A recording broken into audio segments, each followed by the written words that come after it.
de pé, não em referência a mim, mas à palavra do Senhor.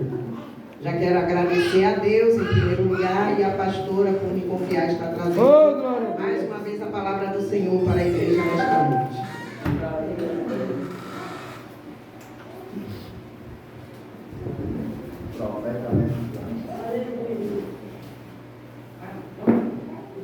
Amém? Amém. Isaías 10, 27. Amém, igreja? Vamos estar lendo? Amém. Naquele dia, o peso deles será tirado dos ombros de vocês, e o jugo deles será removido do pescoço de vocês. Jugo que será despedaçado por causa da gordura. Na minha Bíblia está gordura, em outras Bíblias está unção. Na minha Bíblia está será despedaçado por causa da gordura, em outras versões está será destruído por causa da unção. Amém? Amém. E os irmãos podem se assentar dando glórias a Deus. Glórias a Deus. Então aqui nós vamos ver que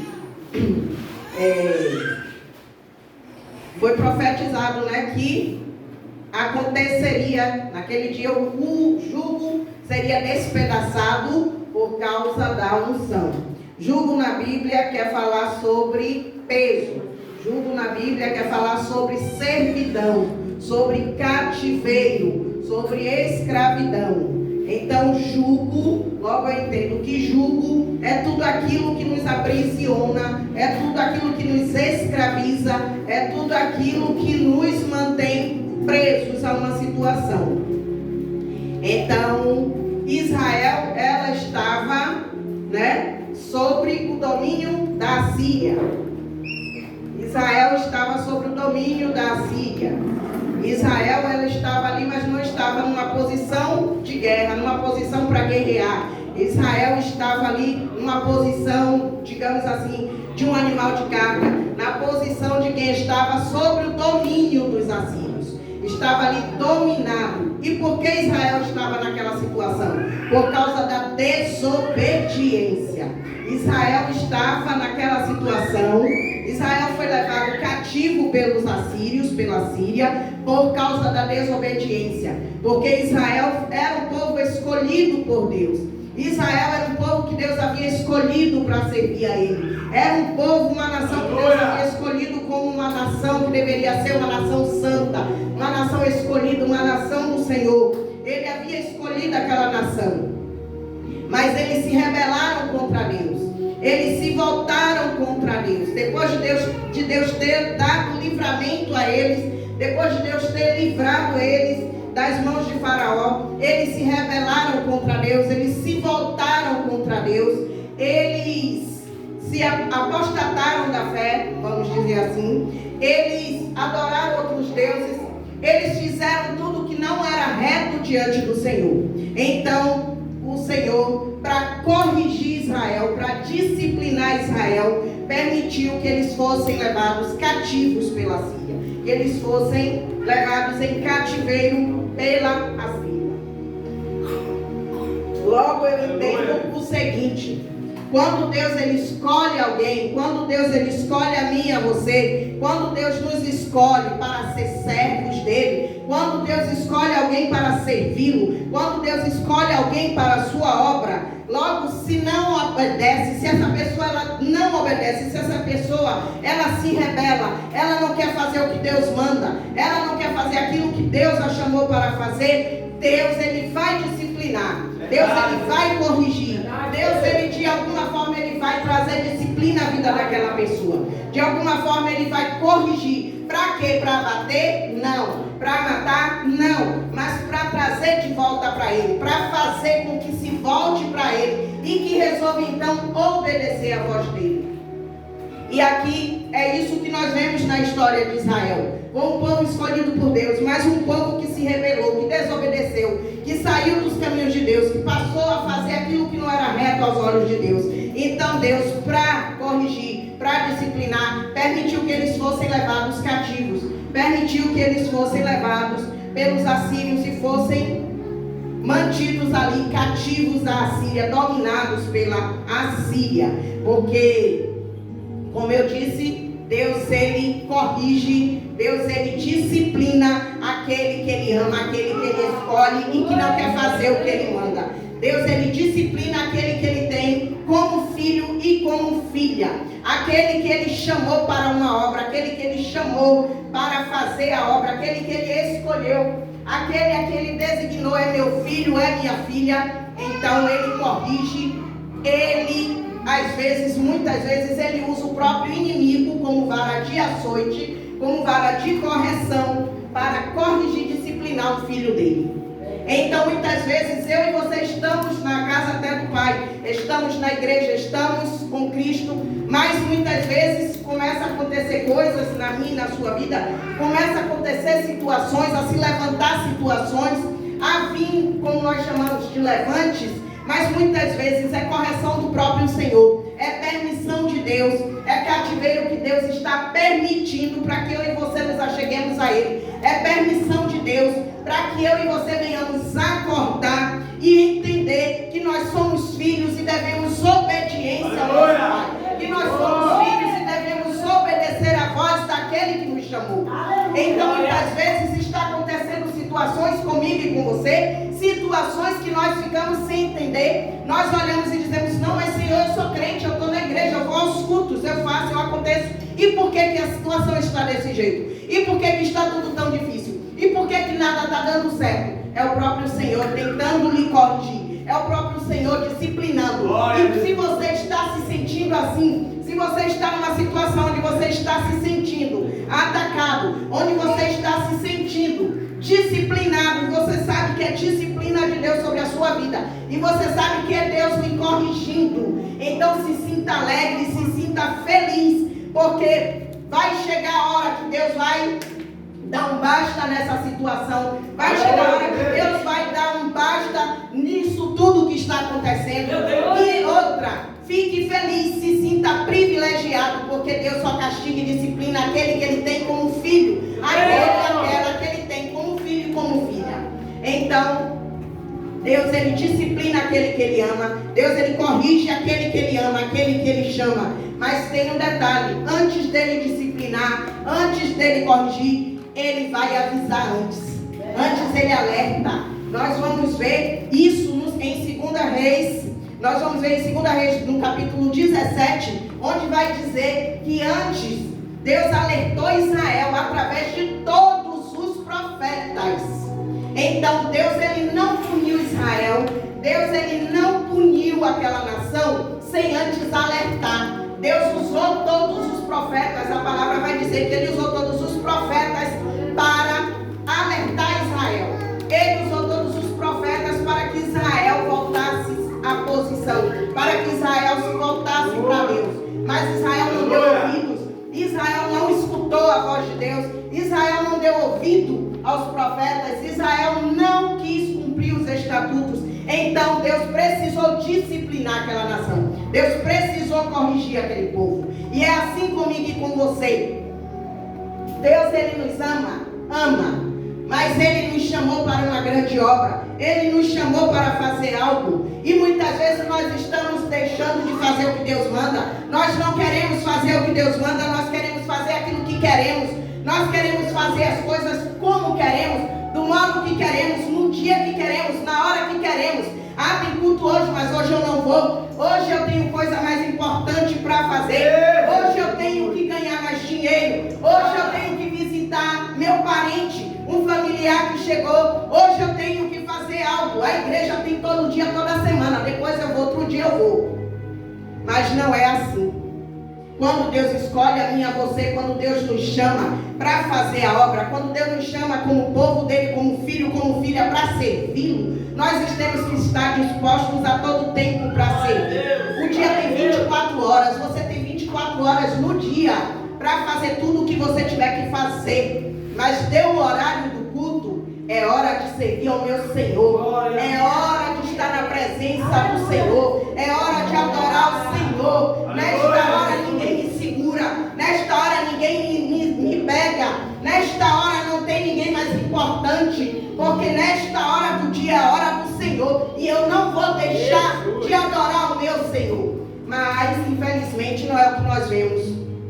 Infelizmente, o que nós vemos são pessoas trocando o Senhor por tudo, por qualquer coisa, deixando de servir ao Senhor por qualquer motivo. O Senhor chamou para fazer a obra, mas não quer fazer. O Senhor chamou para pregar, mas diz que não vai pregar. O Senhor chamou para cantar, diz que não vai cantar. Ah, Senhor, escolhe outro, porque eu não sei, eu não sou capaz. Tem pessoas mais capacitadas, tem pessoas que sabem mais, tem pessoas mais preparadas, tem pessoas mais capacitadas, tem pessoas com mais conhecimento do que eu e do que você tem. Mas se Deus chamou a mim, a você, é eu e você que tem que fazer. Somos eu e você que temos que obedecer e fazer aquilo que Deus nos chamou para fazer.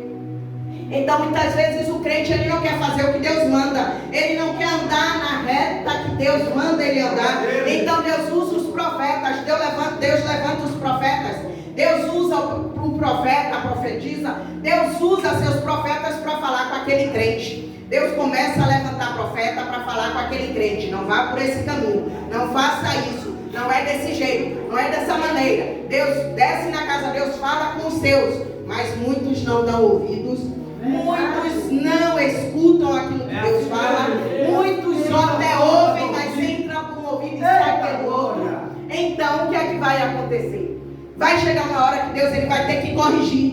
Deus ele vai ter que corrigir. E sinta-se privilegiado por isso. Porque enquanto ele quer lhe corrigir, enquanto ele quer lhe disciplinar, é porque ele te ama. É porque ele lhe tem como filho. É porque ele lhe tem como filha. Não é porque ele quer te perder, não é porque ele quer te abater, não é porque ele quer que você morra, é porque ele quer que você tome posição. Ele quer que você se levante, que você tome posição, que você se posicione, que você comece a fazer aquilo que ele mandou. Glória a Deus.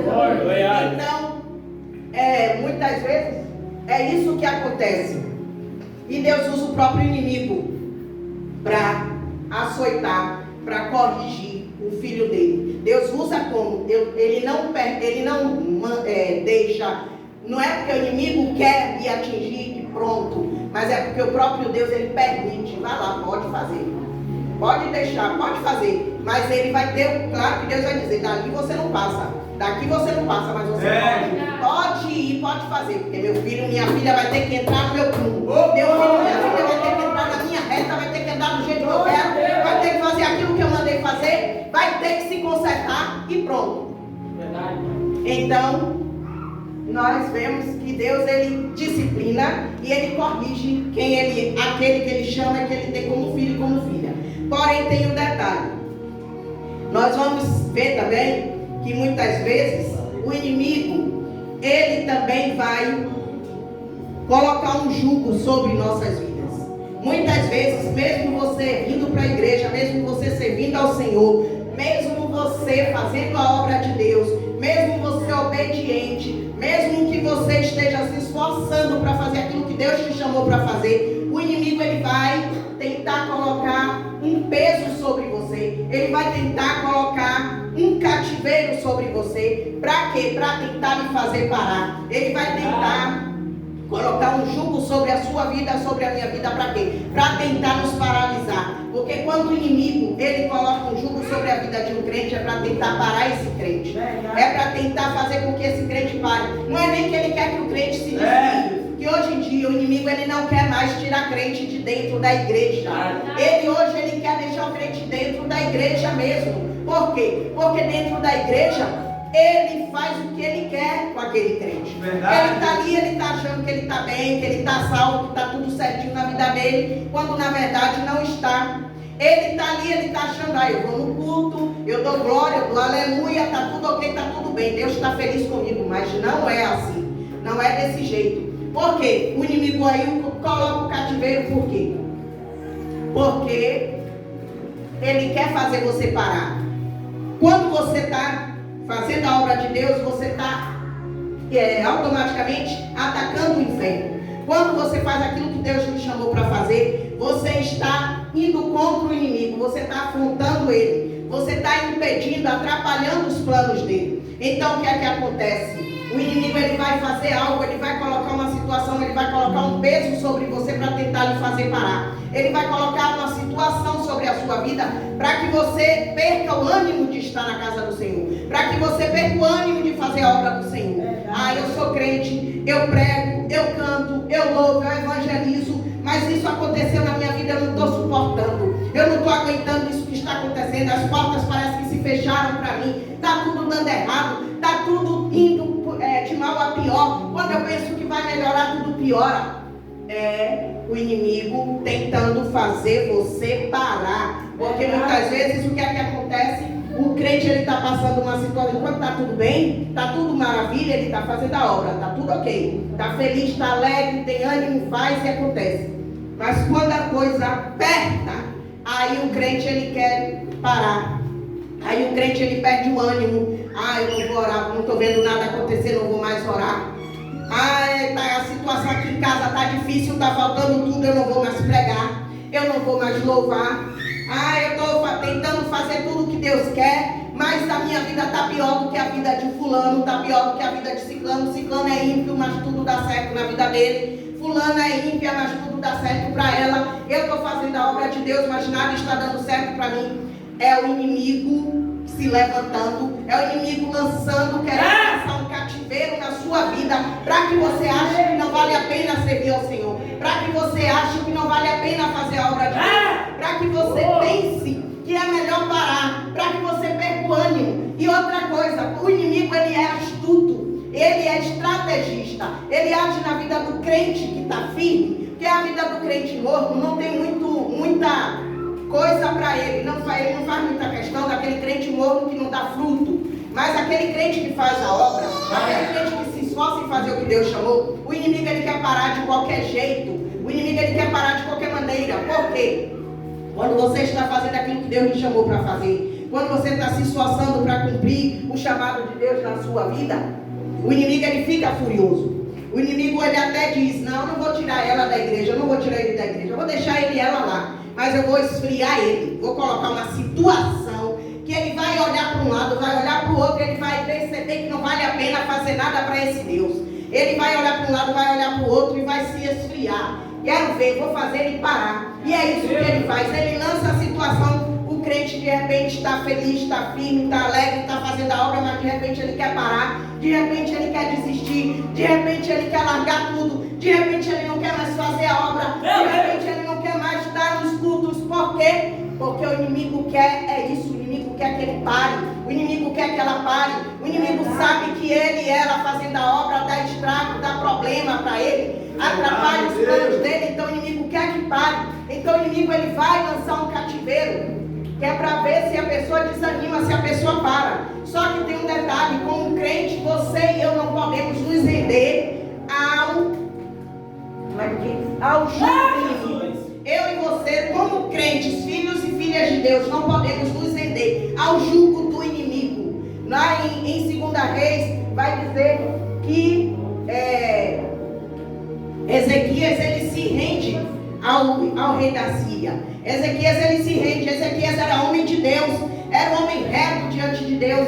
Ezequias ele restaurou os cultos quando ele foi rei ali em Judá. Ezequias era um homem que andava certinho com Deus, era um homem que fazia tudo o contrário do que o pai dele Acaz fazia.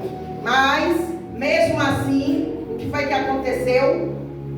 Senaqueribe ele decide invadir Judá. Senaqueribe ele decide invadir. E diz que Senaqueribe ele toma várias cidades fortificadas ali de Judá. E aí diz que quando Senaqueribe faz isso, e Ezequias, mesmo sendo um homem reto diante de Deus, mesmo sendo um homem que estava fazendo tudo para agradar a Deus, tudo como Deus havia ordenado e ensinado, Ezequias ele, em certo momento ele fraqueja e ele se rende, e ele manda dizer ao rei da Síria o quê? Que o rei da Síria está certo, que o rei da Síria está certo. Os irmãos podem ver isso lá em 2 Reis 18, no versículo 14, onde ele diz que o rei da Síria está certo, que ele se rende. Ele ali resolve se render e resolve dizer ao rei que ele vai se entregar, que ele vai fazer tudo que o rei mandar ele fazer, tudo que o rei puser para ele. E ali diz que naquele momento ele se rende. Só que tem um detalhe que nós vamos ver durante a leitura do texto, que ele se rende para fazer agradar o rei da Síria. Ele se rende para agradar Senaqueribe, achando ele que agindo assim, ele vai melhorar. As coisas vão melhorar, o inimigo vai parar de atacar. E muitas vezes é assim na sua vida. O inimigo lança um cativeiro sobre mim, sobre você. O inimigo lança uma situação, nos coloca numa situação difícil e nós nos rendemos. Nós nos conformamos com aquilo que o inimigo colocou, com aquilo que o inimigo investiu contra mim, contra você. Mas nós não devemos nos render ao jugo do inimigo. Uma coisa é você ser disciplinado pelo Senhor, ser corrigido pelo Senhor. Mas outra coisa é você se render ao jugo do inimigo. Então muitas vezes o crente está firme com Deus, ele está tentando andar certo, ele está fazendo de tudo para andar certo com Deus, para fazer o que Deus chamou ele para fazer. Mas quando o inimigo lança uma situação, lança um jugo sobre ele, logo ele quer o quê? Logo ele quer parar. Logo ele quer desanimar, logo ele quer se render, logo ele quer achar que não vale a pena ser crente, que não vale a pena servir, que não vale a pena fazer, não vale a pena estar no culto todo dia, não vale a pena estar se esforçando para pregar, não vale a pena estar se esforçando para louvar, não vale a pena estar fazendo nada na obra. Por quê? Porque o intuito do inimigo é esse. O intuito do inimigo é paralisar o crente. O intuito do inimigo é lançar um jugo para que o crente seja paralisado, para que a obra de Deus pare, para que a obra de Deus fique estagnada ali, para que a obra que Deus tem na sua vida fique paralisada.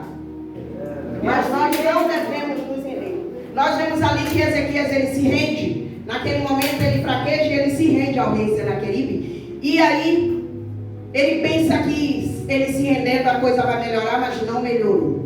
A coisa não melhorou. Quando ele faz isso, imediatamente em seguida, o que é que acontece? O rei da Síria, Senaqueribe, ele começa a afrontar Ezequias. Ele começa a afrontar o Deus de Ezequias. Ele começa a enviar mensageiros para afrontar o rei Ezequias e afrontar o Deus de Ezequias.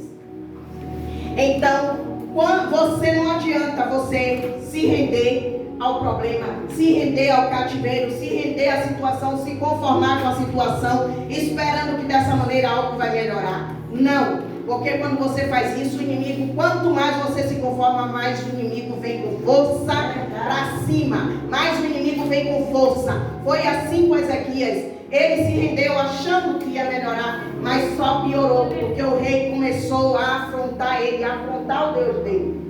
E aí o que é que acontece?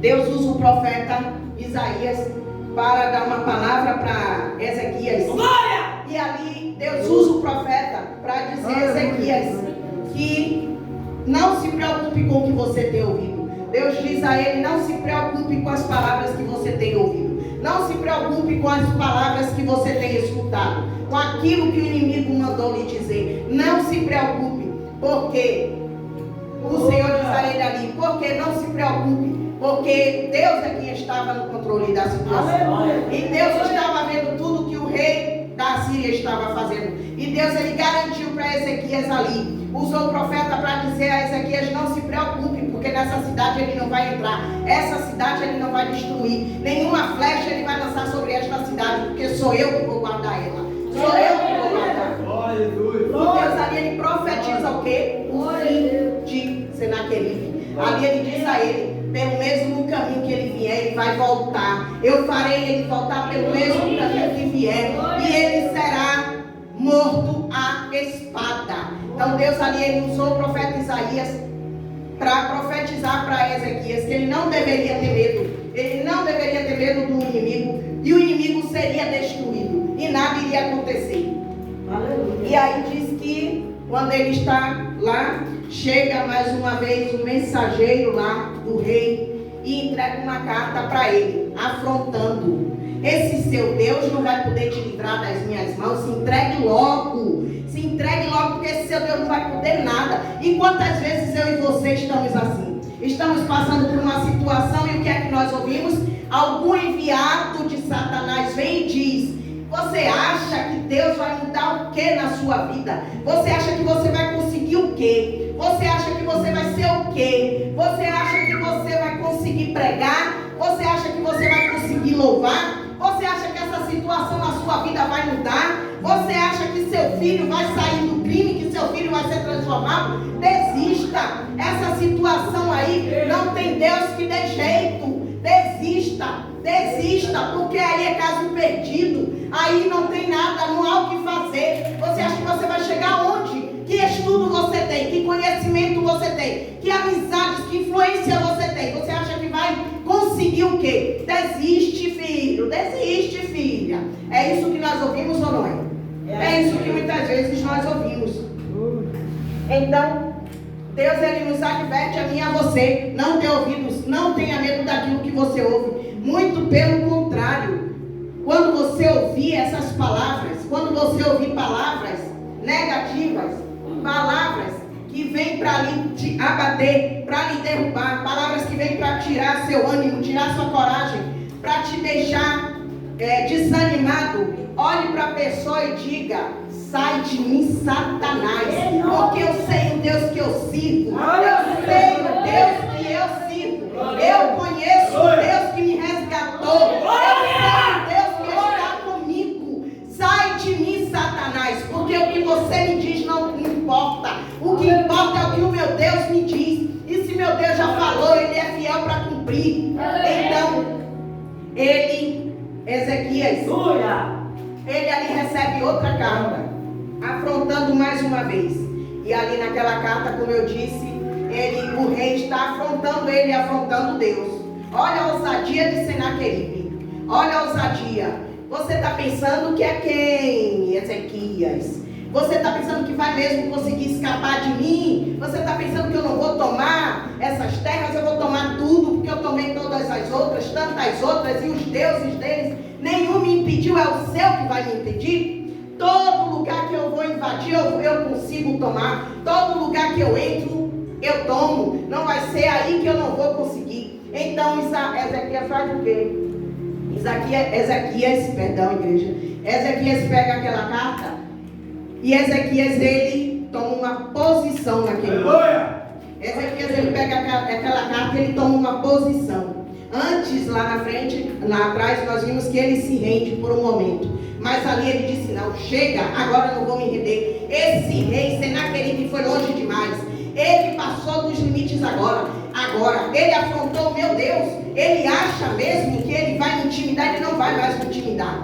Ele mexeu comigo, mexeu com o meu Deus. O meu Deus, não, mexeu com o meu Deus agora, eu não vou me render mais. Ele quer dizer que o Deus que eu sirvo não vai me livrar das mãos dele. Ele verá. Então Ezequias, ele pega aquela carta da mão do rei. E Ezequias, o que é que Ezequias faz?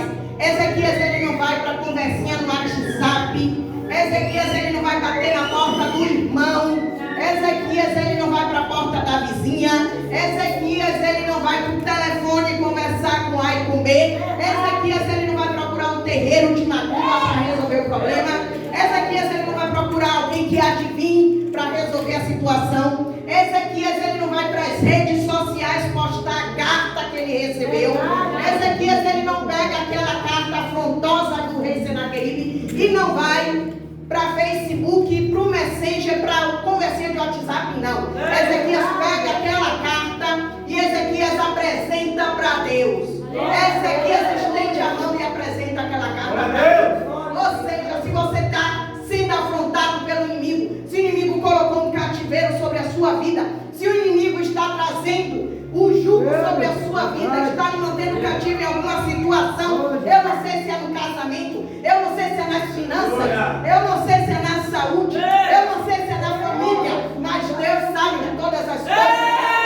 O inimigo está colocando um jugo sobre a sua vida, em alguma área da sua vida. Não vá para o WhatsApp, não vá para a conversinha no Messenger nem no Instagram, não vá procurar amiguinho nem amiguinha, não vá procurar a casa do irmão, a porta da vizinha, do vizinho, o coleguinha de trabalho. Não. Para te apresentar problema é na presença de Deus.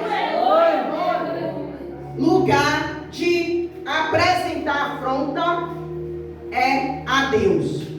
Nós só devemos apresentar aquilo que está nos afligindo, aquilo que está tirando a nossa paz, aquilo que está trazendo problemas a Deus. Aí tem pessoas, inclusive crentes, que quando está passando por uma situação difícil, vai lá toda hora, Instagram, Facebook, e posta lá emojizinho de raiva, emojizinho de tristeza, emojizinho de choro, emojizinho para as pessoas entenderem: estou sofrendo, estou chorando, estou triste, estou morrendo, fulano está me soltando inveja.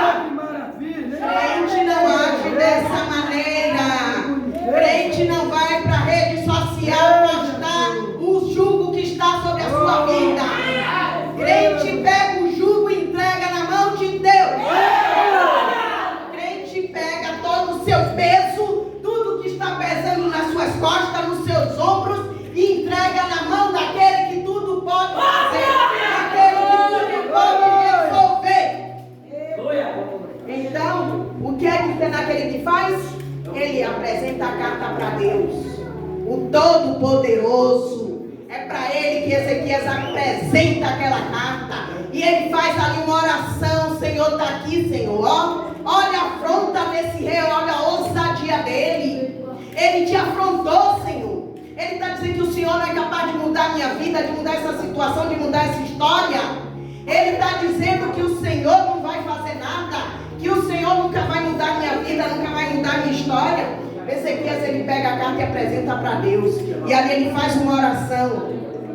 E ali ele diz para Deus: Senhor, ouve. Ouve, Senhor, inclina os ouvidos e ouve o que o Senaqueribe está dizendo. Inclina, Senhor, os ouvidos.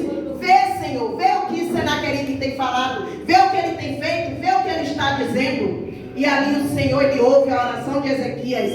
E ali o Senhor, o que é que acontece? O Senhor, ele vem e ele manda um anjo. A Bíblia vai dizer que ele manda apenas um anjo do Senhor desce naquela noite e mata 185 mil soldados do exército da Síria.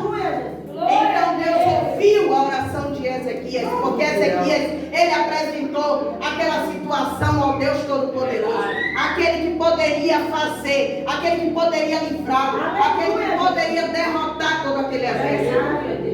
Ezequias, ele tomou uma posição. Não, Senaqueribe, ele pode ter destruído outras nações lá, cujos deuses eram de madeira, eram de barro, não serviam para nada. Mas o Deus que eu sirvo é o Deus Todo-Poderoso, é o Deus que pode todas as coisas, é o Deus que muda qualquer situação, é o Deus que transforma qualquer situação. Então é a Ele que eu vou apresentar. Então, se você está com um jugo sobre a sua vida, se há um peso sobre a sua vida, se há nas suas finanças nada está dando certo, se dentro da sua casa está faltando mantimento, se no meio da sua família tem pessoas que estão sob o jugo do tráfico, sob o jugo do crime, sob o jugo da prostituição, dos vícios, apresenta para Deus.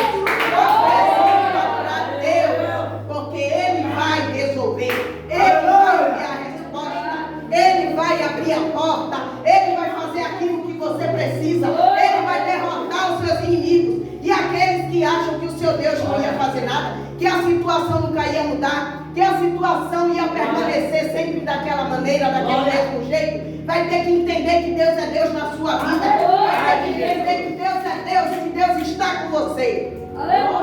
Então, Deus, ele envia a resposta para o rei Ezequias e Deus derrota Senaqueribe. E como foi profetizado, acontece quando Ezequias, no amanhecer, vê aqueles cadáveres e o restante do exército dele, o que é que acontece? Senaqueribe, ele vê os cadáveres ali, o restante do exército dele vê ali os cadáveres, eles imediatamente levantam o acampamento e vão embora. Eles levantam o acampamento e vão embora. Ali Senaqueribe teve que entender que com Deus de Ezequias ele não podia brincar, que com Deus de Ezequias ele não podia se meter. Ali ele teve que entender que verdadeiramente Deus era com Ezequias, que verdadeiramente Deus estava com ele. Ali ele teve que entender que era hora dele bater em retirada e aceitar que ele ali era o derrotado. Porque o inimigo na minha e na sua vida, ele tem que entender que ele é derrotado. Na minha e na sua vida, o inimigo tem que entender que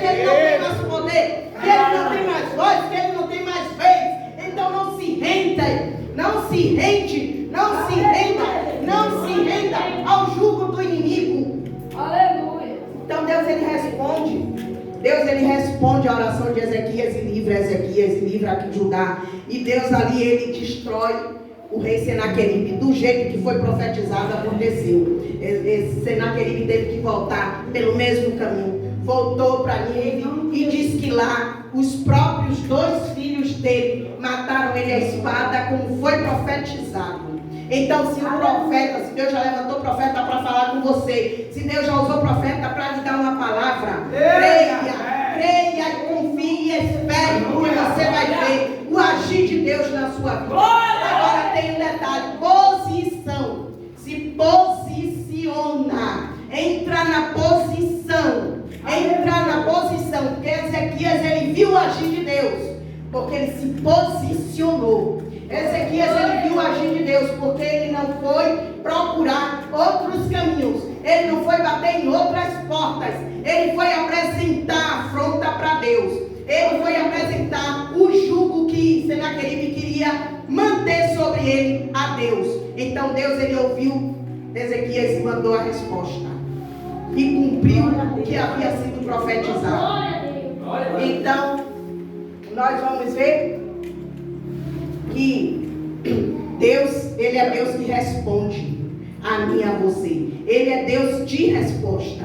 Ele é Deus que quebra jugo. Qual é o tema, meus irmãos, desta noite? Quebra o jugo. Então, é o poder de Deus que quebra todo jugo. É a unção, é o poder do Senhor, do Deus Todo-Poderoso, que quebra qualquer jugo na minha e na sua vida. É a unção de Deus, é o poder de Deus, que quebra, que despedaça, que destrói todo jugo sobre mim e sobre você. Lá em Mateus capítulo 13, do 10 ao 13, nós vamos ver a história da mulher encurvada. A mulher que levou 18 anos encurvada, possuída de um espírito de enfermidade, onde ela não podia se endireitar. E eu entendi nesse texto que essa mulher, ela era crente, porque lá no final do texto Jesus chama ela de filha de Abraão. Jesus chama ela de filha de Abraão. Então, se ela era filha de Abraão, eu creio que ela era crente. Glória. Então, aquela mulher, ela estava encurvada há 18 anos. Mas quando Jesus a vê, ela chega ali na sinagoga onde Jesus está ensinando, e ela vê ali, Jesus vê ela, Jesus olha para ela, Jesus chama ela, Jesus impõe as mãos sobre ela, e Jesus diz a ela: seja livre desse cativeiro, seja livre dessa doença. É assim que Jesus faz quando eu e você estamos firmes com Ele, quando eu e você não desviamos o caminho, quando eu e você permanecemos certas com o Senhor, no caminho do Senhor, confiando no Senhor. Porque muitas vezes aquela mulher, ela tinha tudo para quê? Para desistir. Eu vou lá mais nada ver Jesus ensinar, eu vou lá ouvir Jesus falar para quê? Eu estou 18 anos com essa enfermidade, nunca fui curada, estou 18 anos encurvada, não posso ficar em pé direito, vou lá fazer o quê? Vou lá fazer o quê? Não vou mais não. Vou desistir, vou ficar no mundo mesmo, que é assim que muita gente pensa. Ah, eu sou crente, mas eu estou vendo minha situação não muda, nada melhora, nada acontece, eu vou sair da igreja, eu vou voltar para o mundo, eu vou fazer o que me der na telha. Eu não vou mais para a igreja, todo dia eu ouço pregação, nada muda na minha vida. Todo dia o profeta profetiza, me dá uma palavra, nada muda, nada acontece. Mas aquela mulher não. Aquela mulher havia 18 anos com aquele espírito de enfermidade, mas ela estava lá para ouvir Jesus falar. Ela estava lá para aprender com Jesus. Jesus estava ali ensinando, e ela, com a deficiência dela, foi ouvir os ensinamentos de Jesus. E então o que é que acontece? Quando você persevera com Jesus, quando você está firme no caminho com Jesus, Jesus, ele olha para você e ele chama você. Vai chegar uma hora que ele vai dizer: o seu cativeiro acaba hoje, esse jugo sobre a sua vida eu derrubo hoje, eu quebro hoje, eu despedaço hoje, eu vou destruir hoje. Então chega a hora que Deus, ele olha para você. Jesus, ele vai olhar para você e ele vai dizer: filha, filho, chega, hoje eu dou um basta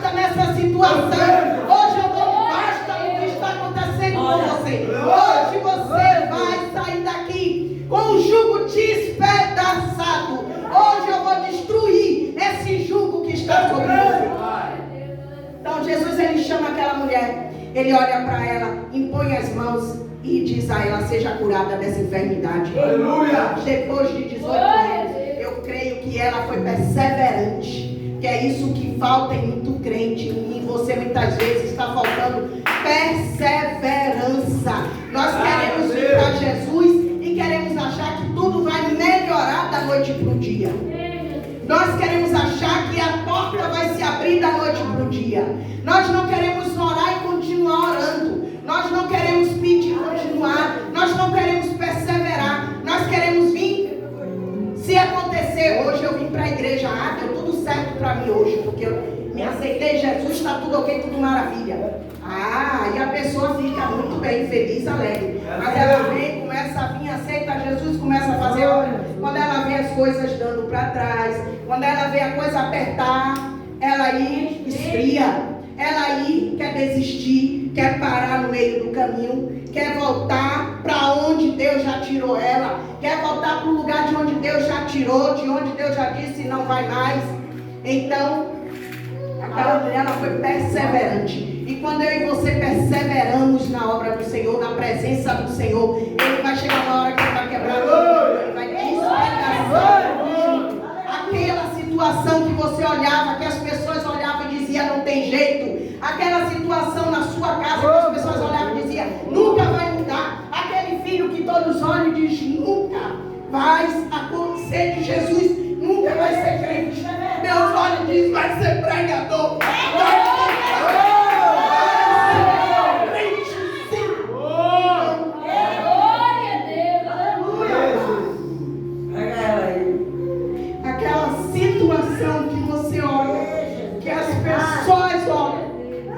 Não tem jeito. Deus olha e diz: vai chegar o dia que eu vou fazer. Deus olha e diz: eu vou transformar. Eu creio. Deus olha e diz: eu vou despedaçar esse jugo. E todos vão saber que eu sou Deus na sua vida. Olha. Então, nós vamos ver lá. Eu peço aos irmãos para abrir em Mateus 11. Nós vamos ler, já está perto de encerrar. Mateus 11, versículo 28 ao 30. Amém. 11, 28.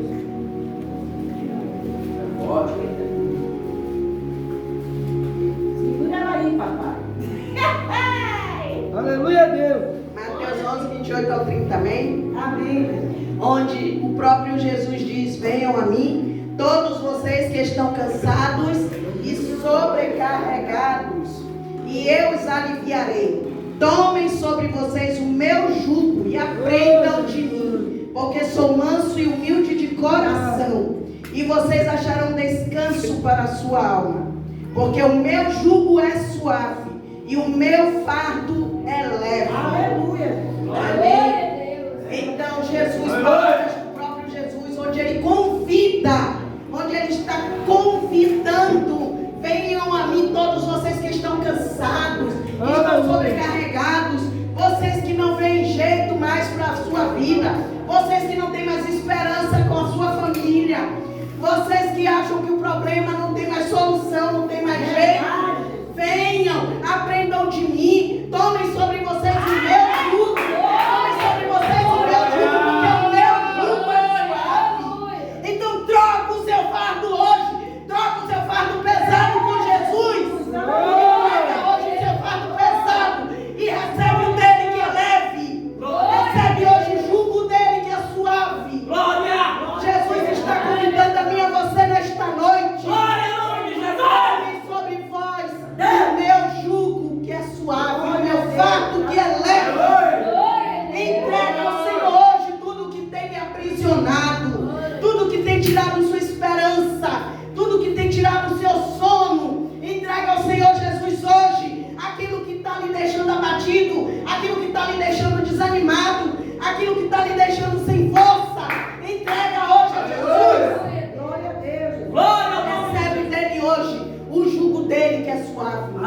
Troca hoje o seu fardo pesado com ele, porque o dele é leve. O fardo dele é leve. Então vem, entrega a Jesus tudo que está lhe aprisionando, tudo que tem lhe deixado cativo.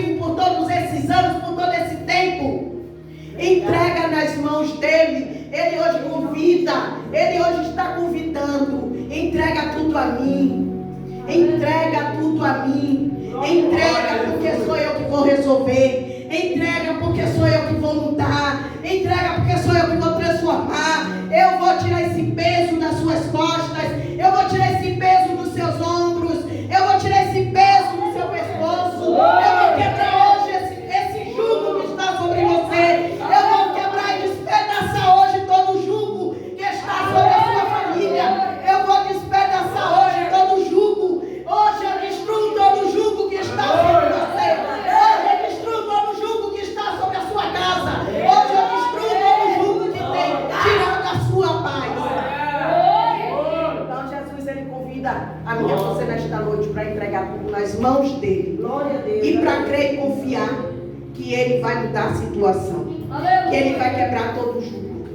Persevera, se posiciona, se mantém na posição.